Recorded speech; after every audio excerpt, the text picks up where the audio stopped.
네, 오늘도 서클 인터넷 그룹에 대해서 이야기를 해봅시다. 아, 요새 주가가 계속 하락하고는 있었는데, 이제 어제, 굉장히 폭락을 했죠. 12.2% 정도 하락을 했고, 거의 뭐, 거래량이 3천만 주 이상이 터져 나왔던 것 같아요. 음, 어제 장 초반에 실적 발표를 했는데, 사실 실적이 뭐 그렇게 나쁘지 않았거든요. 그리고 예를 들면 뭐 그런 거 있어요. 뭐 기대감에 미치지 못한다. 뭐 이러면서 막 셀 온이 나오고 공매도가 막 터지고 이런 경우가 있는데 어제는 사실 예상보다 컨센서스보다 더 이제 실적이 잘 나왔고 비용 증가 이슈가 좀 있었긴 했지만 그게 그렇게 크지 않았던 걸로 봐서는 그냥 이거는 밀고 싶은 팔고 싶은 사람이 주가를 떨구고 싶은 사람이 그냥 계속 떨구는 거구나. 이제 이런 느낌을 좀 저는 받았거든요. 아무튼 빅 이슈가 있어요. 이제 실적 발표는 지나갔고 락업 해제는 내일이고 그리고 이제 이 관련해 가지고 공매도가 지금 막 날뛰고 있는데 오늘은 그 얘기를 좀 해 볼까 합니다. 일단 실적 발표가 나왔으니까 실적에 대해서 한번 이야기를 해 볼게요. 지난번 영상에서 이제 최근에 주가가 하락하는 여러 가지 이슈들에 대해서 이야기를 했었는데 실적 발표는 이제 이번에 이야기를 할 거고 락업 해제는 내일 나오고 인제 이런 것들이 다 지금 하나로 묶여 가지고 주가를 떨구고 있다. 어 이제 프레젠테이션 내용인데 어 뭐 결과가 좋아요. 네트워크 이 성장하는 걸 보면은 발행량은 이제 USDC의 발행량은 737억 달러, 73.7 빌리언으로 전년 대비 한 108% 정도 성장을 했다. 그리고 이제 USDC 언체인 볼륨이라고 하면은 실제로 이게 이제 거래나 송금에 사용되는 양 이거는 뭐 전년 대비 6.8배 굉장히 많이 성장을 했죠. 그리고 이 발행량에서부터 이제 매출이 나오잖아요. 한 분기 매출이 그러니까 3 쿼터의 매출이 740 밀리언 정도 나와 가지고 전년 같은 기간 대비해서 66% 올랐다. 에비타 마진 다 꽤 다 성장을 많이 했습니다. 그래서 인제 이게 지금 이 플랫폼으로는 돈을 못 벌고 있지만은 플랫폼 네트워크 서비스도 100개 이상의 어떤 참가자들을 리크루트해서 잘 성장하고 있다. 그리고 이제 이런 뭐 도이치 증권거래소라든지 비자나 크라켄 같은 데에도 잘 협조를 해 가지고 코웍을 잘하고 있다. 이런 굉장히 긍정적인 소식들을 전달했다는 거죠. 이 스테이블 시장에서 USDC의 어떤 점유율이 23%에서 거의 이제 30% 육박할 때까지 이렇게 증가했는데 전년 대비해서 굉장히 많이 성장했다는 거죠. 60% 가까이. 어 그리고 거래 볼륨도 거래에 사용돼야지 이게 진짜 어 효용 가치가 있는 거잖아요. 거래 볼륨도 40% 까지 이렇게 해 가지고 전체 거래 그 유통되는 스테이블 코인 시장 중에서 USDC가 USDT를 이제 맹추격하고 있다는 거죠. 페이팔 막 뒤에 막 짜바리들이 있는데 이 짜바리들은 다 모아 봤자 사실 굉장히 적습니다, 보시다시피. 성장을 해 봐야 진짜 어지간한 성장 속도를 가지고는 따라잡을 수가 없어요. 지금 아무튼 175대 74 정도 된다.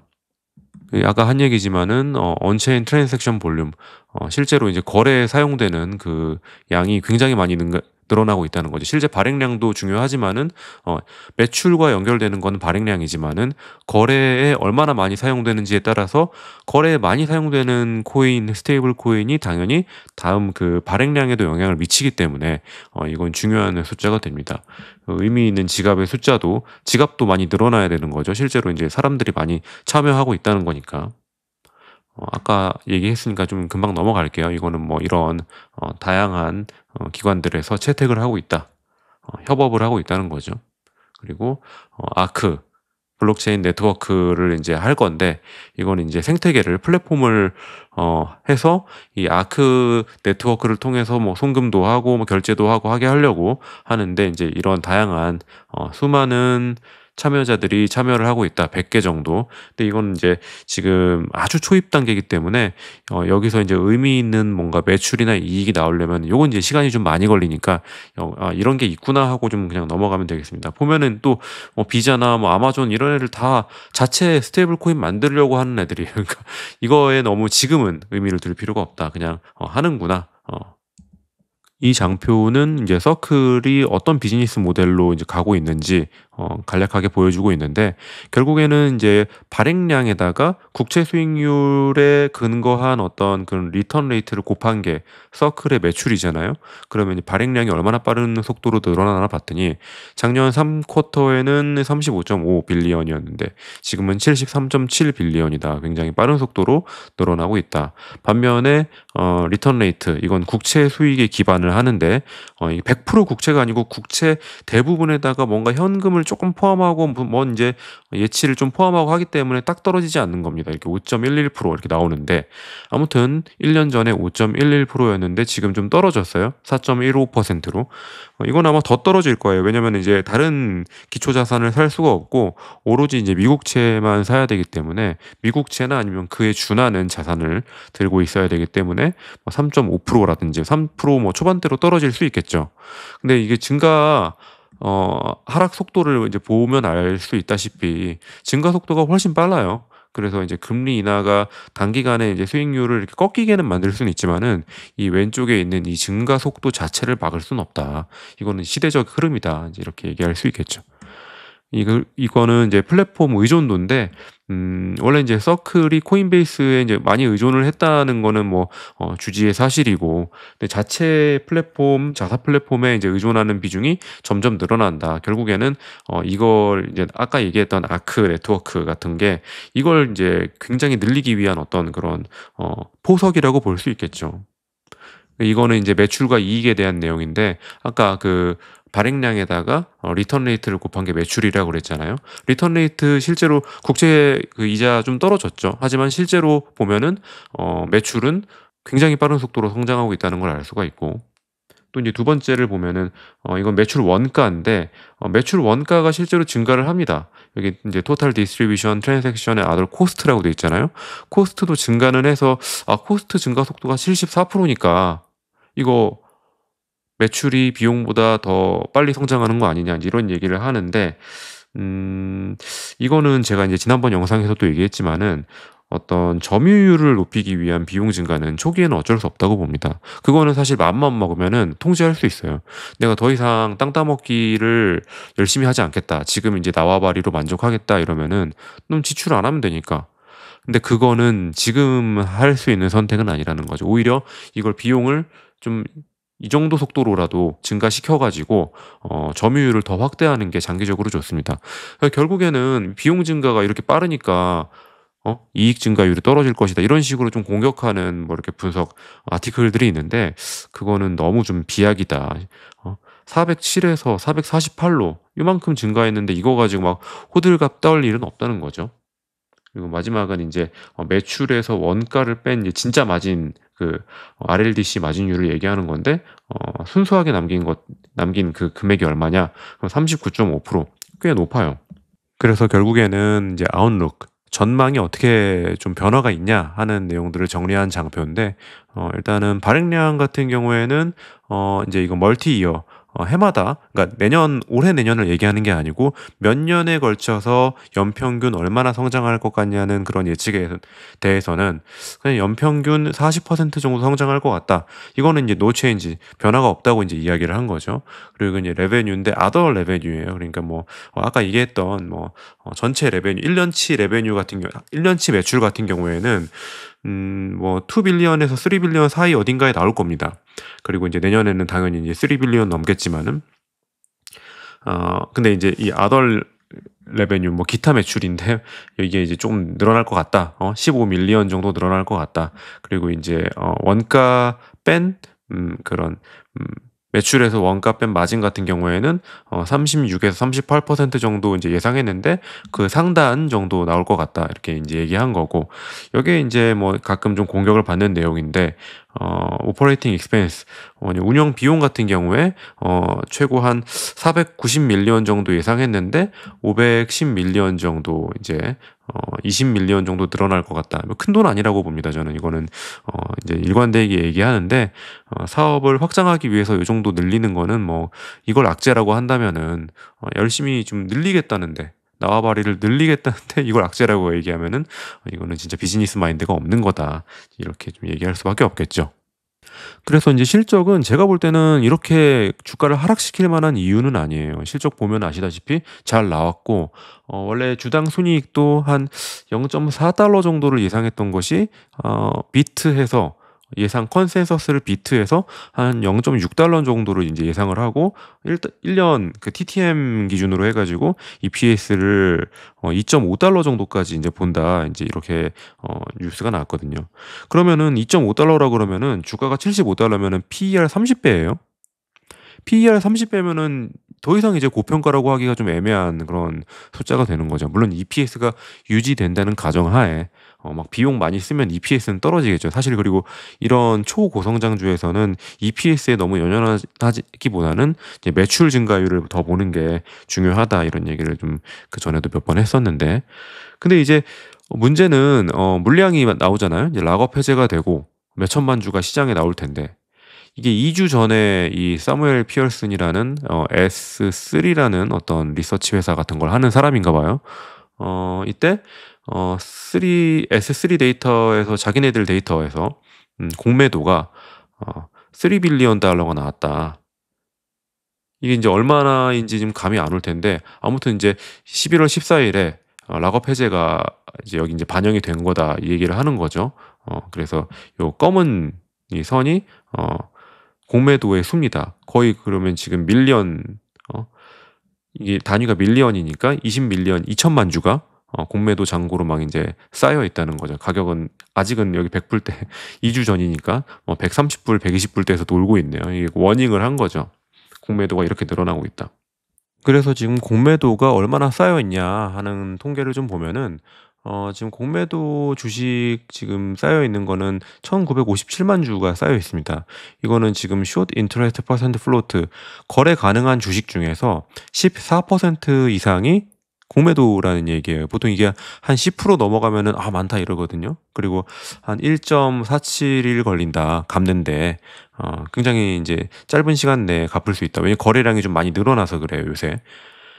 이거는 이제 장외에서 공매도가 차지하는 비중인데 장외 뭐 870만 주 뭐 이렇게 거래가 됐는데 공매도 거래량이 이게 이제 전체 거래량 중에 63%가 이게 해당하는 양이다. 그러니까 장외 거래량 중에 한 절반 이상, 한 거의 한 3분의 2 정도가 공매도였다. 굉장히 이제 공격적으로 공매도를 하고 있다는 그런 자료가 되는 거죠. 이거는 이제 바로피 빌리는 데 들어가는 요금인데 지금 서클을 공매도를 치려면은 빌려가지고 공매도 쳐야 될 거 아니에요? 근데 그 빌리는 데 들어가는 비용이 20%입니다. 그러니까 우리가 이제 주식을 한국 주식 같은 경우에도 내가 이제 개인은 공매도는 못 쳐도 빌려줄 수는 있거든요. 막 그래서 예전에 공매도 막 심한 주식 같은 경우에는 대차 거래 막 해지해라 이런 막 캠페인도 하고 그랬는데 제가 이제 예전에 불과 몇 달 전에 한번 그거 빌려줬는데 한 3%인가 주더라고요. 근데 지금 이 서클은 공매도 하는 애들이 빌려가가지고 공매도를 치려면은 1년에 20% 정도 이자를 줘야지 빌려갈 수가 있어요. 이건 그러니까 지금 시중에 나와 있는 서클의 대차 가능한 물량이 거의 뭐 씨가 말라가고 있는 거죠. 그러니까 그 공매도 하려는 애들이 더 비싸게 주고서라도 공매도를 치려고 하는 거죠. 이건 제가 볼 때 진짜 광기입니다, 광기. 굉장히 높은 대가를 치르고라도 어떻게든 아래로 밀어가지고 한번 먹어보겠다 하는 굳은 의지인 거죠.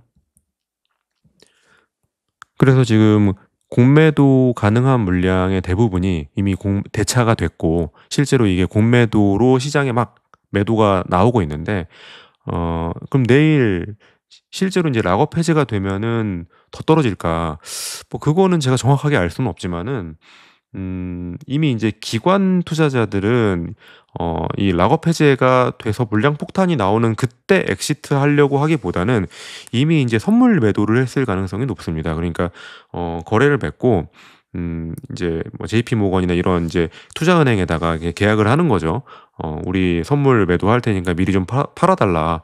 그럼 이제 그런 인제 투자은행 같은 데에서는 그런 거래를 맞는 즉시 그냥 매도를 쳐 버리는 거죠. 주식이 없지만은 공매도로 그냥 쳐 버린 다음에 그냥 그 자기 고객한테는 확정 수익을 남겨주는 거죠. 왜냐면은 처음에 그 IPO 하기 전에 참여했던 사람들은 이미 이제 수익이 많이 난 상태니까 이렇게 90불 때까지 80불 때까지 떨어져도 그 사람들은 이미 수익권이거든요. 그러니까 인제 물량이 당연히 나올 텐데 그거를 꼭 11월 14일에 락업 해제가 되는 그 기간에 나올 거라고 인제 생각할 수는 없는 것이고 이런 어떤 선물 매도를 통해서 나올 수가 있다.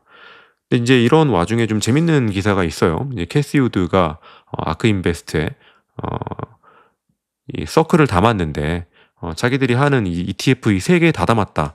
하나에 240,000 주, 70,000 주, 36,000주 해 가지고 대충 인제 물량이랑 금액이랑 계산해 봤더니 평균 단가가 한 $86 정도 되더라고요. $86에 캐시 우드가 많이 담았다 해서 예 드디어 이제 반대편에 누군가가 이렇게 매수하는 세력이 나타났습니다. 그러니까 아까 제가 인제 공매도가 한 1,950만 주 굉장히 이제 그렇게 많았는데 지금 이게 얼마나 많이 좀 다시 상환했는지는 모르죠. 근데 이제 아직도 많다는 전제하에 이 30만 주가 그렇게 물량이 많다고 할 수는 없어요. 그러니까 캐시 우드도 지금 뭐 이제 30만 주 사고 다음 달에도 한 뭐 30만 주 사고 어떤 분할 매수 계획을 하고 있는지 저도 알 수가 없죠. 근데 한켠에서 이렇게 인제 매수하려는 의지가 인제 보이게 되면은 공매도라는 것이 결국에는 저점에서 주식을 사 가지고 상환을 해야지 진짜 수익이 확정되는 거잖아요. 결국에 가만히 있다가 다시 주가가 반등한 다음에 주식을 사서 상환하게 되면은 그거는 인제 공매도는 수익이 안 나고 괜히 아까 그 무지막지한 이자만 내고 끝나는 거니까 최대한 단기간에 수익을 짓고 싶어 하는 욕구가 있을 거라는 거죠. 그러니 여기서 인제 더 막 이미 인제 반대편에서 매수하겠다는 누군가가 이렇게 나타난 이런 상황에서 공매도하는 사람들이 예를 들면은 막 $80, $75, 막 $60까지 막 내리꽂을 수 있을까? 저는 그렇게까지는 좀 어렵다고 봅니다.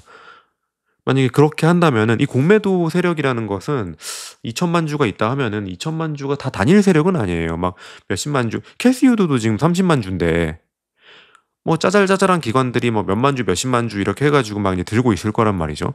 그러면은 누군가가 이렇게 저점에서 매수를 해서 엑시트하려는 움직임이 보이면은 그렇게 해 가지고 주가가 좀 반등을 한다면은 그다음 타자는 쪼끔 더 주식을 비싸게 사서 상환을 해야 되잖아요. 인제 그렇게 하면서 발생하는 게 숏스퀴즈인데 숏커버링 숏스퀴즈 그게 뭐 나올지는 모르겠지만은 그런 가능성도 있다. 뭐 이제 그런다고 해 가지고 인제 숏커버링 기대해 가지고 지금 막 들어가자 이렇게 하면은 좀 낭패를 볼 수가 있고 이제 이런 어디까지나 이제 가능성이 있다는 거죠. 인간적으로 여기서 더 떨어지게 되면은 진짜 좀 슬프지 않을까. 아까도 얘기했지만은 EPS가 TTM EPS가 $2.5인데 $75 되면 PER이 30배라니깐요. 어. 그런 것들을 좀 생각을 해볼 필요가 있습니다. 뭐 인제 희망적인 얘기를 좀 해야 되는데 막 공매도 막 쌓여 있다 요딴 얘기만 하고 있고 좀 희망이 안 될 수 있지만은 뭐 저는 그래요. 이거를 좀 어쨌든 뭐 5년 10년 두고 갈 입장에서 쪼금씩 사고 있거든요 지금도. 쪼금씩 삽니다. 그래 가지고 그 평균 단가의 1의 자릿수가 쪼금씩 떨어져요. 140 이었다가 139, 138 이렇게 쪼금씩 떨어져요. 하도 그전에 이제 물량이 좀 있다 보니까는 막 확 떨어지진 않는데 근데 이렇게 막 마이너스 30%나 있다가도 예 주식이라는 게 특히 인제 미국 주식이라는 게 뭐 이렇게 한번 거래량 붙으면 하루 이틀 만에도 막 올라 버리기 때문에 어 여력이 있다면은 쪼금씩 나눠서 사고 여력이 없으면 그냥 덮어 두는 게 낫지 않나 요렇게 생각을 해 봅니다. 네. 오늘 여기까지 이야기할게요.